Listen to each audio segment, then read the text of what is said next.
porque o Trump é a representação do mal absoluto, né? Eu não estou falando só do ponto de vista moral, estou falando do ponto de vista político. Quando o deputado federal Glauber Braga chama Donald Trump de representação do mal absoluto, ele não está fazendo apenas uma provocação política.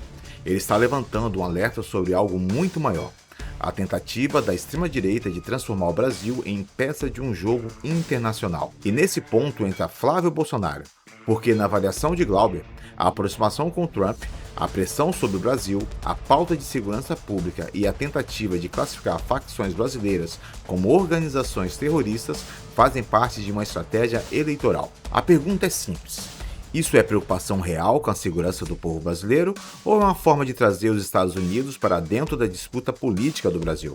Agora presta atenção no começo da explicação do deputado, porque ele compara o que estaria acontecendo aqui com outras tentativas de interferência política na América Latina. Agora, na Colômbia, as denúncias do presidente Petro em relação à tentativa de interferência do presidente dos Estados Unidos com as manifestações explícitas do presidente dos Estados Unidos de apoio ao candidato da extrema-direita na Colômbia.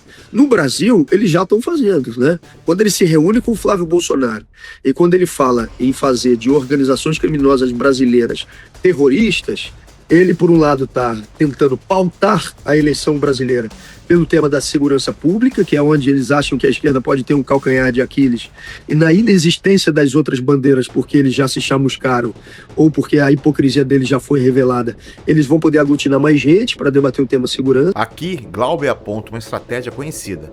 Quando a direita perde força em um assunto, ela tenta mudar o campo do debate. Se a pauta da corrupção já não cola como antes, se as contradições aparecem e se o debate sobre direitos sociais começa a crescer, a extrema-direita procura outro terreno. E o terreno escolhido é a segurança pública. Só que, na visão dele, não seria uma discussão honesta sobre como proteger a população. Seria uma tentativa de usar o medo como ferramenta eleitoral, com Trump e seus aliados ajudando a empurrar esse tema para dentro da eleição brasileira. E a fala seguinte é importante, porque Glauber deixa claro que, para ele, isso não é improviso.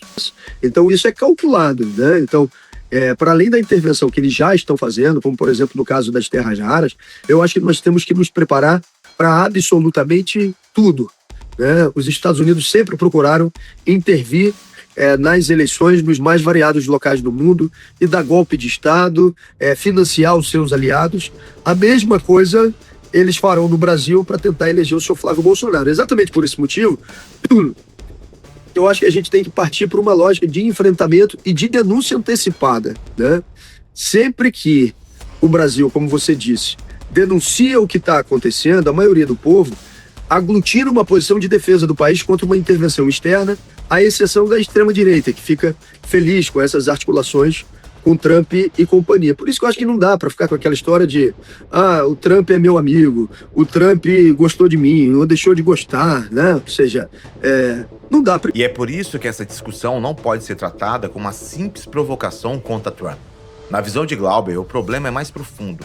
Quando um líder estrangeiro se aproxima de uma candidatura no Brasil, pressiona o país por fora e tenta empurrar temas sensíveis para dentro da eleição, isso deixa de ser opinião externa e vira disputa de soberania. Porque se existe uma movimentação para influenciar o debate brasileiro, o país não pode esperar a crise explodir para só depois reagir. O recado do deputado é direto. Diante de uma ameaça política, a resposta precisa vir antes, com denúncia, enfrentamento e mobilização. Primeiro porque o Trump é a representação do mal absoluto, né? Eu não estou falando só do ponto de vista moral, estou falando do ponto de vista político, né? E combinado com isso, taticamente, para as pretensões de curtíssimo prazo de derrotar o Flávio Bolsonaro, não nos serve de nada, né? Se existe uma ameaça de ataque, preventivamente se preparar para ela e aglutinar a nossa base para fazer o enfrentamento a essa realidade é muito melhor do que tentar uma diplomacia que, se a gente não entregar tudo aquilo que eles querem, eles vão nos atacar do mesmo jeito. Eu não estou querendo dizer com isso que o Itamaraty ele não vai ter suas articulações diplomáticas, evidentemente que vai. Agora, fazer disso um ativo como se fosse ajudar no calendário eleitoral ou nas eleições, eu humildemente acho que não ajuda, muito pelo contrário.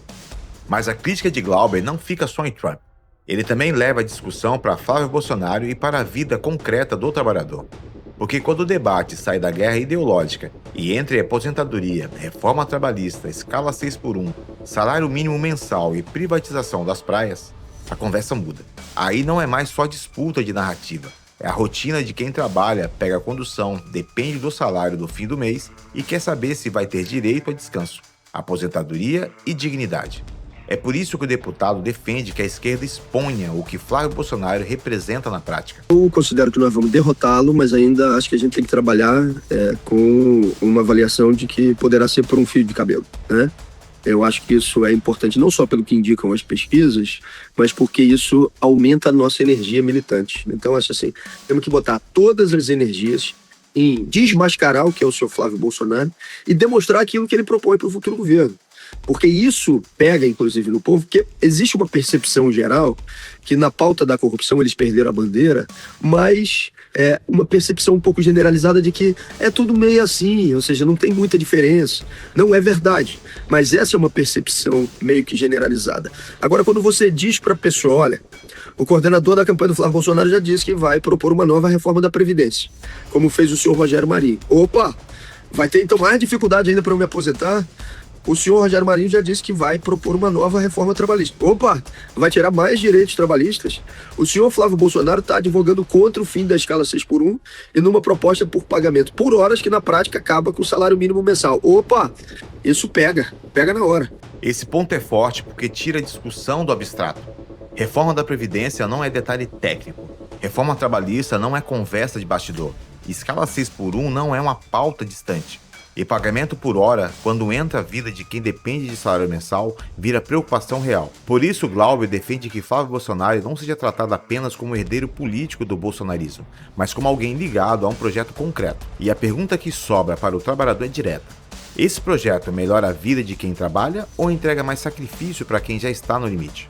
O senhor Flávio Bolsonaro, nos quase 8 anos que foi senador, o único projeto que ele trabalhou com maior repercussão foi o de privatização das praias. Opa, isso pega na hora, né? Ou seja, quem toma conhecimento dessas interações e das medidas que estão sendo adotadas por eles, ou que já foram, ou que podem ser num eventual governo, se desmotivam de um eventual voto dele. Eu acho que fazer essa discussão é fundamental. E para isso, a candidatura de Lula também, ela tem que apresentar pontos que são fundamentais de ganhos reais para a classe trabalhadora em contraposição à candidatura do Flávio Bolsonaro.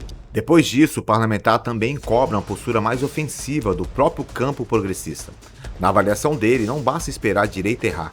Também não basta ficar apenas respondendo fake news, factoides e ataques organizados. Glauber defende que a esquerda apresente ganhos concretos para a classe trabalhadora e enfrente temas que mexem com investimento público, orçamento secreto, emendas parlamentares e austeridade. A lógica é simples. Quando a esquerda só se defende, joga no campo da direita. Quando pauta o jogo, muda a disputa. Todo mundo que está acompanhando sabe, por exemplo, eu, além de ter votado contra, sou um crítico ferrenho do arcabouço fiscal, do teto de gastos. Tem que revogar arcabouço fiscal e teto de gastos. Não dá para continuar com esse grau de restrição nos investimentos públicos, por exemplo, para as universidades, para os institutos federais. Assumir isso como um compromisso seria fundamental. Até porque isso linka também com a denúncia sobre as emendas do orçamento secreto, com a captura que foi feita por deputados e senadores. A articulação e o enfrentamento ele tem que ser feito a quente. Quando a esquerda toma essa decisão, a esquerda avaliada de uma forma mais ampliada, toma a decisão de ir para o enfrentamento e não ficar respondendo às fake news ou às cloroquinas articuladas pela extrema-direita, a gente leva vantagem. Agora, quando a gente fica só se defendendo dos factoides articulados por eles, evidentemente, eles avançam. Quem pauta o jogo tem uma maior capacidade de conquistar a vitória. Tem que ter medidas que sejam robustas de garantia de direitos da classe trabalhadora. O fim da escala 6x1 é excelente? Excelente. A isenção do imposto de renda para até 5 é importante? Importantíssimo. Tem que ter um conjunto de outras medidas e, além disso, criticando e revertendo as posições de austeridade, como, por exemplo, do arcabouço fiscal. E Glauber também entra em outro ponto delicado. A PEC de Marcelo Crivella, que amplia a imunidade tributária para as entidades religiosas. Aqui é preciso separar as coisas. A crítica não é contra a fé das pessoas, não é contra o fiel, não é contra quem frequenta a igreja. A crítica é contra grandes estruturas de poder, conglomerados religiosos, benefício tributário e gente influente que pode ganhar vantagem enquanto o trabalhador comum continua pagando imposto e enfrentando dificuldade. E para ilustrar isso, o deputado cita Silas Malafaia. No dia seguinte que eles votaram o fim da escala 6x1, eles botaram em votação numa quinta-feira a PEC do Crivella, a PEC 5. O que é a PEC 5? É a ampliação do conceito de imunidade tributária envolvendo grandes conglomerados religiosos. Então, o Malafaia vai comprar um jatinho e não vai pagar imposto. O papel que a gráfica do conglomerado do Malafaia comprar não vai pagar imposto. Ou seja, e por que eles fizeram isso? Esse trecho mostra uma armadilha política antiga. A direita tenta colocar a esquerda com medo de tocar em certos assuntos. Medo de perder voto, medo de ser atacada, medo de enfrentar gente com púlpito, dinheiro, influência e presença nas redes sociais. Mas Glauber defende o contrário. Tem que enfrentar o debate, explicar com clareza e mostrar para o povo onde o dinheiro público está indo. Porque orçamento secreto, emenda parlamentar e privilégio tributário parecem temas técnicos, mas aparecem na vida real quando falta bolsa para estudante, investimento para a universidade, estrutura para o hospital, política pública e direito para trabalhador. No fim, a disputa é sobre prioridade. O Brasil vai proteger o povo ou vai continuar protegendo quem já tem poder demais? Porque nessa discussão, a gente ainda estava na euforia da aprovação da escala 6x1 no dia anterior, e porque normalmente a esquerda se encolhe, fica com medo, vai perder votos de alguns segmentos. Não, nós temos que partir para cima. Nós temos que demonstrar que a gente não foge de nenhum debate, e eu acho que é fundamental, um desses debates que a gente tem que priorizar agora, acabar com essa história de emenda parlamentar com orçamento secreto, que desvirtua completamente a distribuição de recursos públicos no país. Mas esse é um tema que chama menos atenção, que levanta menos debate? Depende. Se você chega numa universidade pública, onde o estudante está tendo dificuldade em ter o recebimento da sua bolsa, e você fala para ele que o deputado federal está tendo dinheiro de emenda de orçamento secreto, que tem 3 deputados já no Supremo, condenados por desvio de dinheiro de emenda, a pessoa entende na hora. Eu acho que nós temos que ampliar esse debate nacionalmente, e acho que isso vai ser fundamental também para a gente equilibrar esse jogo para o lado do povo. No fim das contas, a fala do deputado federal Glauber Braga junta 3 alertas no mesmo pacote. Primeiro, a extrema-direita pode tentar usar Trump e os Estados Unidos para interferir no debate político brasileiro. Segundo, Flávio Bolsonaro não deve ser enfrentado só no campo das frases prontas, mas no campo concreto dos direitos, da aposentadoria, da escala de trabalho, do salário e da vida do trabalhador. Terceiro, a esquerda não pode se esconder diante de temas difíceis. Se o assunto envolve orçamento secreto, privilégio tributário, emenda parlamentar ou soberania nacional, tem que explicar para o povo e enfrentar de frente. Porque quando a direita pauta o jogo, ela transforma medo em ferramenta política, mas quando o povo entende o que está em disputa, a conversa muda. A pergunta que fica é simples. Você acha que Flávio Bolsonaro está defendendo o Brasil ou está abrindo caminho para os interesses de Trump? E se você quer continuar vendo a direita sendo desmascarada com fatos, já se inscreve aqui no canal, deixe o seu like e ative o sininho, porque ainda tem muita coisa que precisa ser mostrada. Porque aqui, tudo o que você não viu, a gente mostra de forma simples, objetiva e direta.